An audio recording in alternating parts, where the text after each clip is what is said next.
JBN, we keep you informed. Police seize illegal firearm in St. James, man charged. Police say a man has been arrested and charged with illegal possession of firearm and ammunition following a seizure on the Mount Pelion Main Road in St. James on Wednesday. In custody is 46-year-old Lloyd Parkins of Galloway District, Betheltown in Westmoreland. According to police reports, lawmen were conducting a vehicular checkpoint operation in the area about 9:30 p.m. when Parkins was signaled to stop. After lawmen searched his Toyota Voxy motor car, a .38 Taurus revolver with 6.38 rounds of ammunition was discovered and subsequently seized. Parkins is scheduled to appear before the Western Regional Gun Court on Tuesday. Jamaican man gets 21 years in U.S. prison for smuggling people. A Jamaican man has been sentenced to more than 2 decades in prison in the United States for running a human smuggling operation. Court records show 44-year-old Michael Stapleton was extradited to the U.S. last year and sentenced Thursday to 21 years and 10 months. A federal jury in South Florida found him guilty of 47 counts related to a people smuggling scheme. Prosecutors say Stapleton coordinated the smuggling of undocumented immigrants to the United States from around the world through Freeport, Bahamas.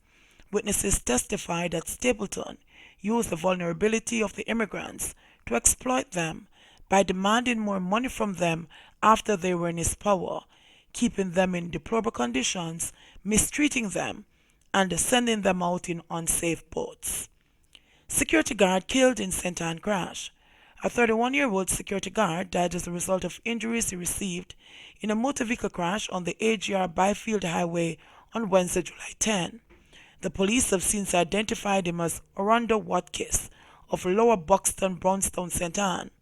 Reports from the St. Anne's Bay Traffic Department is that about 2:20 p.m., a Mazda motor car was being driven in the direction of Runaway Bay in the parish when on reaching a section of the roadway, it allegedly drifted in the path of a Nissan Urban motor truck that was traveling in the opposite direction. The police were summoned and both drivers were taken to the hospital where Watkins was pronounced dead and the other driver treated and released. Rape of children rampant in Westmoreland, says superintendent. Sexual offences against girls under 16 have become a major concern in Westmoreland because of the alarming numbers recorded since the start of the year, says Superintendent Gary McKenzie, who heads that parish's police division. Addressing yesterday's monthly meeting of the Westmoreland Municipal Corporation, McKenzie noted that up to June 30 this year, there have been 17 cases of rape committed against children under age 16. Last year, the parish had recorded 23 rape cases in total. What is very troubling about this is that the rapes, sexual intercourses with females under the age of 16, it is not being done by strangers. It is being done by persons who are very close to family members and so on, said McKenzie. The police are very concerned about the issue, so we really want everybody to help the police in educating, in appealing, in counseling family members as it relates to issues like these, added McKenzie. He said one of the common practices was for motorists to offer rides to females, take them away, and rape them. It is a very serious matter, and I think that our women and teenage females are being violated too much, and that is something we cannot be proud of. Following the meeting, McKenzie said that the police are doing all they can to curtail the wholesome assault on women and children across the parish. We have some situations where children, especially young girls, are doing extracurricular activities at school and they are out very late. These young girls are being assaulted and raped by individuals who should be taking care of them, he said. The police are doing a lot of sensitization sessions in communities and schools, but we are appealing to parents and guardians to monitor their children to mitigate against these activities taking place. CMU family urged to stick together. Staff at the Caribbean Maritime University CMU were left disgruntled on Thursday after a meeting with administrators who failed to address allegations of rampant corruption involving the institution. The meeting was reportedly the first held since the resignation of Education Minister Ruel Reid, who is the subject of investigations at the CMU being conducted by law enforcement outfits, including the Financial Investigations Division of the Jamaica Constabulary Force.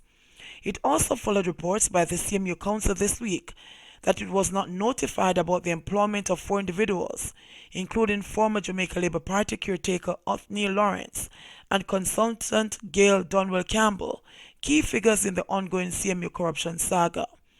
We were called to the meeting, and all they had to tell us was that we're a family and that we must stick together as a family. There was no attempt to address the many allegations that have come against the CMU, fumed one staff member who declined to be named. According to the staff member, questions about the ongoing scandals were mainly deflected by school officials who remained tight-lipped, noting an investigation was underway. They said they did not have answers and they could not comment on the matter. Nobody seems to want to take any responsibility for their actions, said the source, adding that staff raised questions about the university's long wait before addressing staff on the matter. If we're supposed to be family, as they say, I would expect that they, as administrators, would come out and say something to us from long ago, continued the staff member. Last week, Parliament's Public Administration and Appropriations Committee, PAAC, heard reports that another of 2 household helpers assigned to the former Education Minister was the recipient of contracts from the CMU, raising more questions about its operations. The committee was told that Maureen Blake, while still being paid by the Ministry of Education, was reportedly contracted to the CMU to provide services.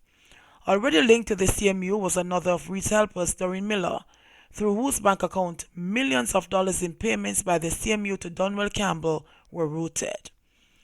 Woman charged after allegedly attempting to collect dead mom's pension. A St. Andrew woman who allegedly attempted to collect her dead mother's pension has been arrested and charged by the police.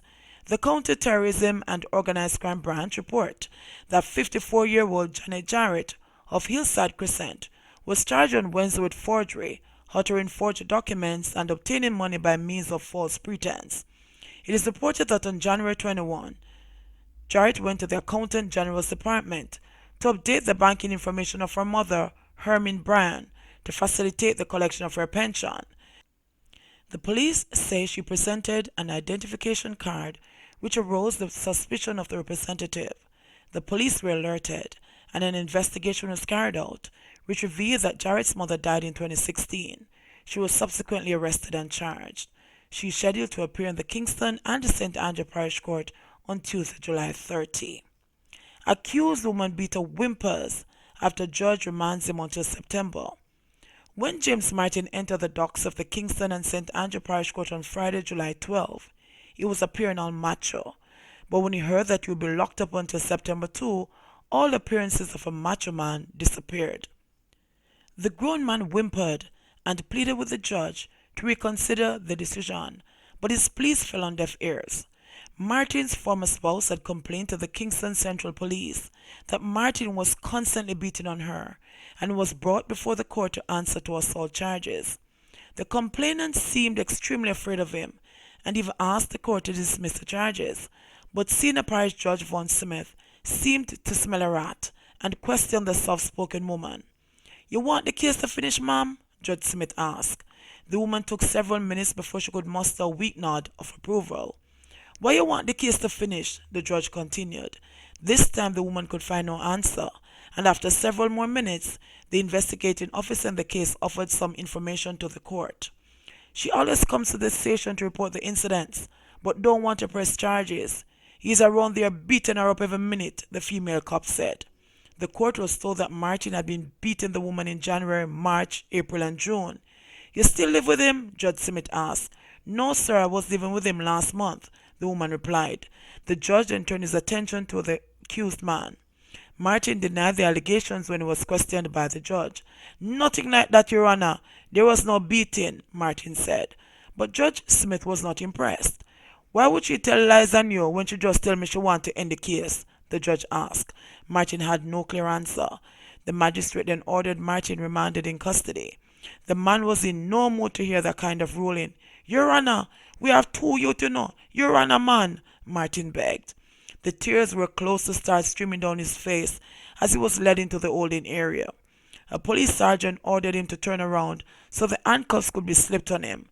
His whimpering grew louder, and continued as he was led out of court. JBN, we keep you informed. Please remember to like, subscribe, share, leave us a comment, and click the notification bell to receive our daily news items.